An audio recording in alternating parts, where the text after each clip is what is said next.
Heyo, my name is Connor. 今日の動画では Sundae May Club no It's Windy について話してます。So the band Sundae May Club was originally formed in Nagasaki in 2019, and there are 3 members. That would include Koyuki Ura on the bass and vocals, Tayaki Miyahara is also on the guitar and backup vocals, and then Hiroto Naruse is also on the drums. And I guess in a certain way, this video is kind of special in that I am not talking about the debut album of a band, which I seem to do the vast majority of the time I make a video. This is a charming little album. It is only 23 minutes long, and I would really recommend it for fans of, I would say, Stereo Girl, Ululu, Shishamo, and also for sure Lucy 2. I think if you know any of those bands, you really know what genres this is kind of existing in. The kind of genres at play here, I would say, are for sure Japanese indie rock, garage rock, light music, rockabilly to a certain degree, and then also surfer rock too. So I mean, like, seriously, if you like any of these genres or artists,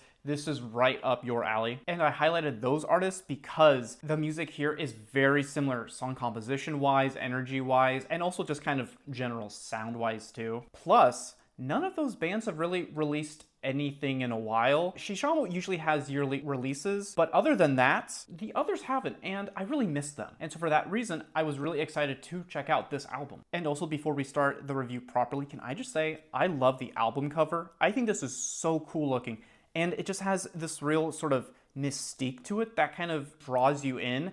And it almost looks like a shoegaze, like hard rock album maybe, but no, it's just light, fun music. So anyway, what does this album actually offer? It has some really intense indie rock and also some nice math rock guitar riffs too. The song Tiny Umbrella is an especially fun song to listen to for this exact reason, because that main guitar riff goes crazy. I wouldn't really call this a math rock album in the slightest, but this song certainly is. And also for me, it sounds a lot like Zen Zen Zensei by Radwimps. And I think if you listen to this song, you're gonna know what I'm talking about there. So as I mentioned, Sundae May Club only has 3 members. And so for that reason, having the singer also play the bass is pretty impressive because she's going crazy on some of these songs. And generally, it sort of feels like the band is almost hiding their power level a little bit because, as I just mentioned, the guitarist can really do some amazing work, like on Tiny Umbrella. Aside from this song, I find that the others are really never this intense instrumentally. Another song that I really liked on the album is called Weekend Citron. It has such this groovy underlying melody on it that I just love. However, I would also say that this song is an example of them hiding their power level. I feel like it could have been much faster paced, but they just said, let's kind of dial it back just a little bit, which I don't mind, but you know, as kind of a math rock head, I would have really liked it. The song titled Windy also features some fantastic guitar work, which I just want to mention. Takaki does some amazing guitar work here too, and I just needed to point that out because it is impressive. Another song that I thought was equally impressive is the one that, well, it's in French, and it's called Savon c'est si bon. I don't know French, but I feel like that's it, maybe? I like pretty much everything about this song. In particular though, I think the ascending background vocals that accompany Koyuki's main vocals are just nice.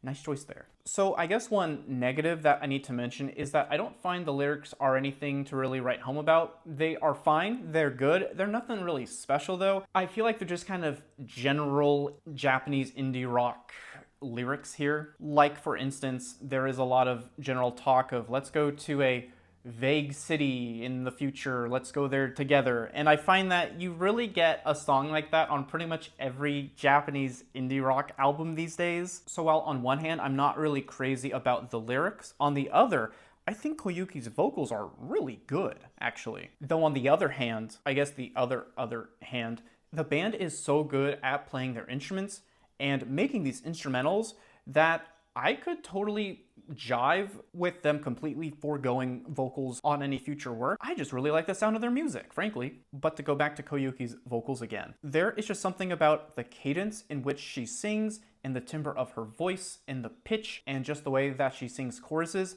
that just makes me think like, wow, her voice is perfect for this Japanese indie rock genre. And I just really wanted to mention that because I think that is a huge appeal of their music, that being her voice. I really liked her work on La Maison, because I just think that song really shows off how powerful her voice can be, and I liked it for that reason. So yeah, I think this is a really fun album to listen to, and I would definitely say that this has now officially made me a fan of the band too. As far as fun indie rock albums go in the year 2025, this one might be my favorite so far. And as it stands, I've already added a lot of the songs on here to my main Japanese indie rock playlist. Another thing I want to mention is that I love how long, or I guess short, this album is. I find that it goes in without any filler and finishes without much fuss at all, and that is just wonderful. I love the pacing on this album, and it gets an A+ from me. This is a very tight indie rock album, and that is something I care very much about, and it's something I very much appreciate. I think the closest thing I can compare it to would probably be Lucy 2's 2021 album titled Fool, which I also loved for this exact reason. And as a matter of fact, I think this album is maybe like a minute or two shorter than that one, so really similar in that regard. I feel like an example of the exact opposite would probably be like any Shishamo album. I love Shishamo, but sitting through 40 minutes or more of very similar sounding songs for almost 10 years can be a little bit taxing. And so with all that said, I just think that Sundae May Club really nailed it with the length of this album and the pacing, really and truly. With all that said, I'm going to give this album an 8 out of 10 because in my opinion, the band are fantastic musicians and I want the guitars to really shine on maybe some more upcoming releases because I just think he is doing such nice sounding work across this entire album. I guess one other tiny issue I have with the album is that the mixing is just okay. I have listened to it on 4 different setups now and they're all just kind of fine. I think the mixing could be improved, but overall, I don't think it's bad. I think it's just like 5 out of 10 kind of category there, like right in the middle. But other than that, I don't really have anything else to mention. I certainly don't have anything else to complain about. I think this album is really great, and I would really recommend listening to it if you have 23 minutes in your day. I don't see why you shouldn't. I think it's worth the listen, and I think you should check out more of their music too, because I know I will be. So, with all that said, that is it. Thank you for watching. I hope to see you in the next one, and bye-bye.